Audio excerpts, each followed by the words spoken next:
Hi everyone! Welcome to another Workshop Wednesday with the IMAS. I'm Celina, and today's video features lettering. When it comes to lettering, it's nice to keep in mind that you don't really have to worry about your natural handwriting. Lettering is the art of illustrating or drawing the general shape of letters. For this video, we're going to try a style that looks something like calligraphy using our knowledge of cursive. Unique shapes of letters can often express a feeling. I like to think that the letters shown in this video make me feel kind of happy. So after some good practice, you can take what you've learned today to create new works of art, such as greeting cards for your family and friends, signs, and much more. For supplies, we have provided a printable worksheet that shows step-by-step instructions, a pencil, an eraser, and if you have one, a sharpener. If you don't have access to a printer, you can also use some lined sheet paper. For the project part of this video, you will need a sheet of cardstock, a pen, and a ruler. Before we get started on the worksheets, let's go over a few basic rules of lettering to help you get the best out of your practice.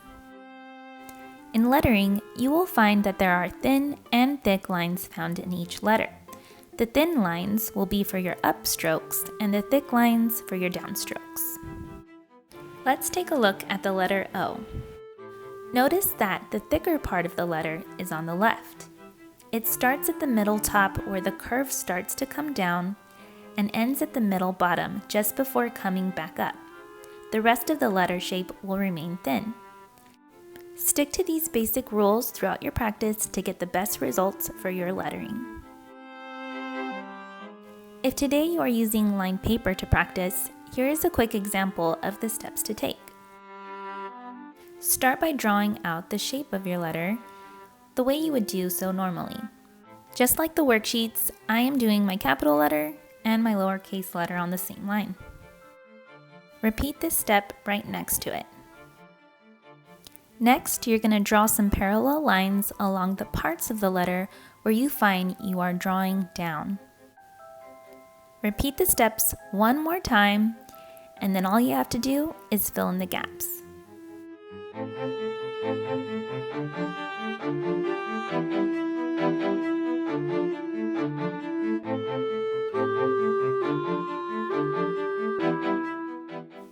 Let's review those steps. First one is to draw the shape of your letter, then go back in with parallel lines along your downstrokes. And then the best part, fill in the gaps. Let's take a look at what this looks like on the worksheets. Start by tracing the gray outline to get your letter shape.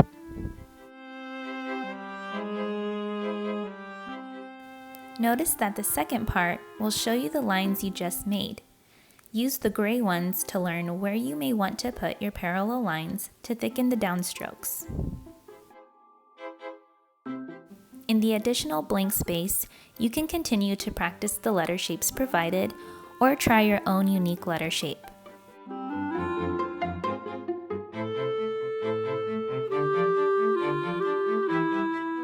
Try to keep your letters wide enough so that you can allow room for your parallel lines.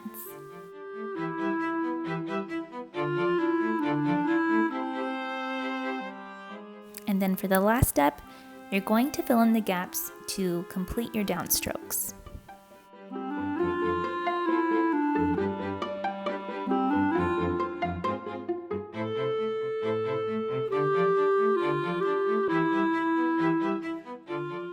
Continue these steps throughout the worksheet to get in some great practice. If you find your wrists are getting tired, take a break and roll your hands around. Lettering can be a pretty great exercise for your wrists, which can also help improve your drawing skills.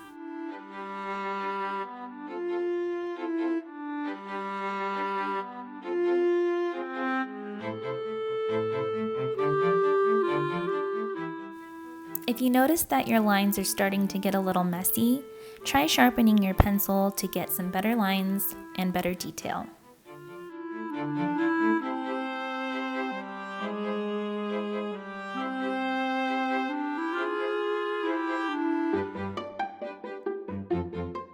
On the last page, you will find a line of the alphabet that allows practice for connecting your letters. This always makes me think that they're holding hands. When you finish each letter, lift the pencil from the paper and reposition your hand. This will allow you to draw your next letter more comfortably.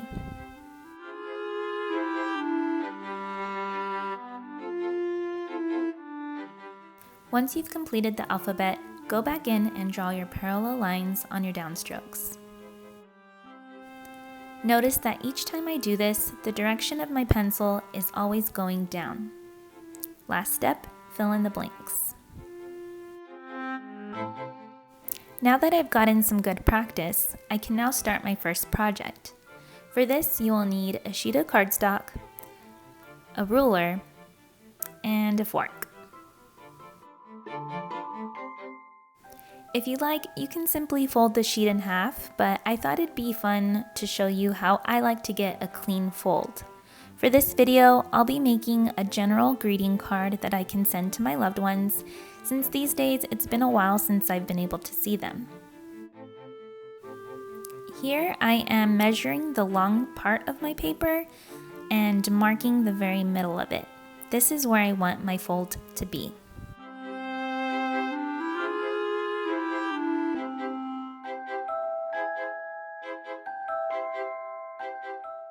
After you've measured the middle, top, and bottom of your paper, you're going to take your ruler and use the tip of the fork to apply a very light pressure along the paper. This is called scoring. If you're using cardstock, you might want to do this a couple of times, but if you're using regular printer paper, you might want to be extremely gentle.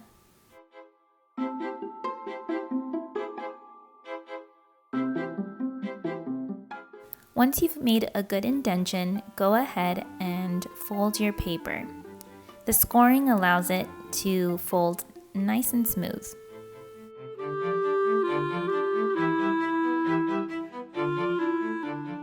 To make it even more flat, you can use the edge of your fork and lightly smooth down the folded edge. Be sure not to put too much pressure as to avoid tearing the paper.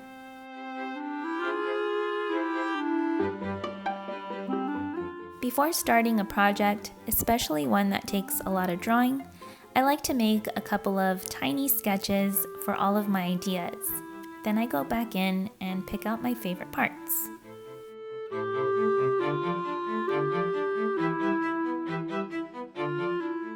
Since I'm focusing on the new skill I just learned, I want to make sure my letters stand out.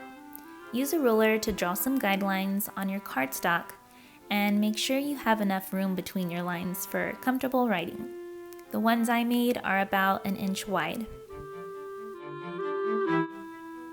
Since I want to go back in and use some ink to finalize my letters, I want to be sure to draw very lightly with my pencil. That way I can erase them simply when I'm done.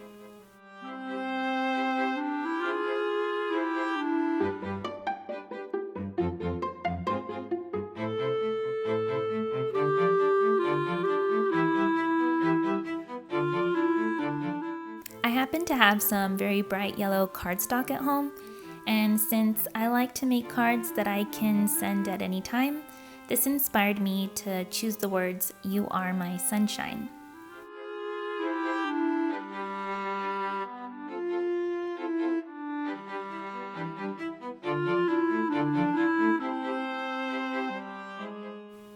This part may take you a few tries, but don't give up. Take your time erasing and redrawing until you get it just right.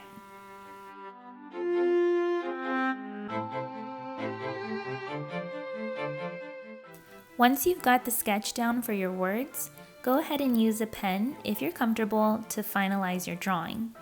Be sure to take it slowly.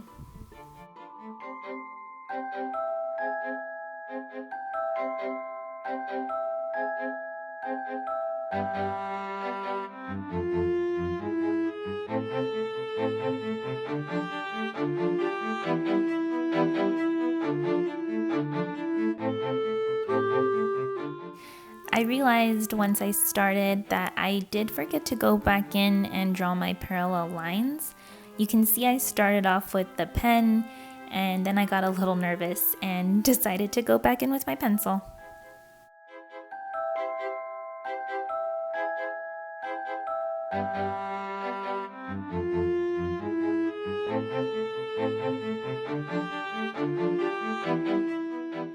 Now you can go ahead and take your pen and trace those parallel lines. If you like, you can fill in each letter as you go.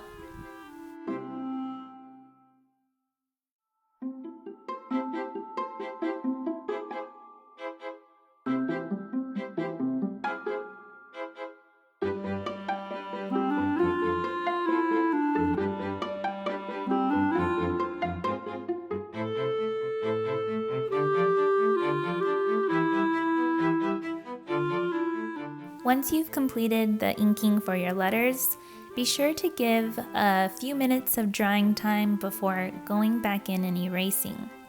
This will help you avoid any smudging of your ink, and we don't want to ruin all of the hard work we just put in. Now we can go in and decorate. Be sure to draw lightly with your pencil.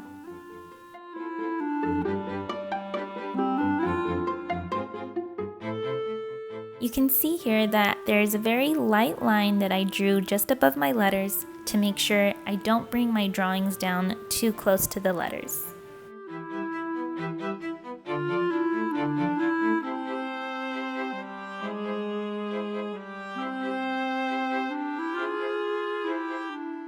Sunshine reminds me of sunflowers, so I'm adding a few of these to the bottom.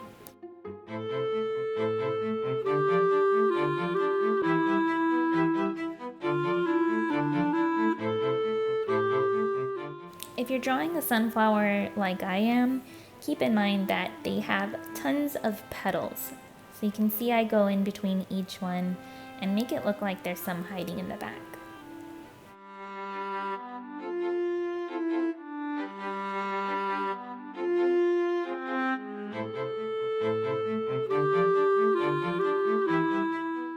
Here's what my final sketch looks like.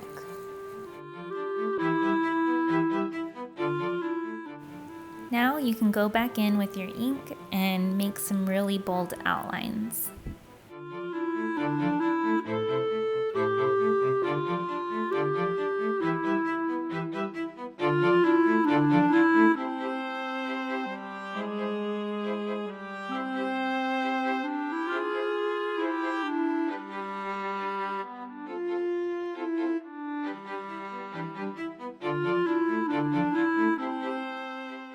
Remember, allow a few moments of drawing before erasing your sketch lines. And there you have a beautiful everyday greeting card. And that's it for today. Thanks so much for joining me. Be sure to share your artwork with us at the IMAS Museum using hashtag IMASArtists on Instagram and Facebook. To learn more and to support us, visit our website, theimasonline.org.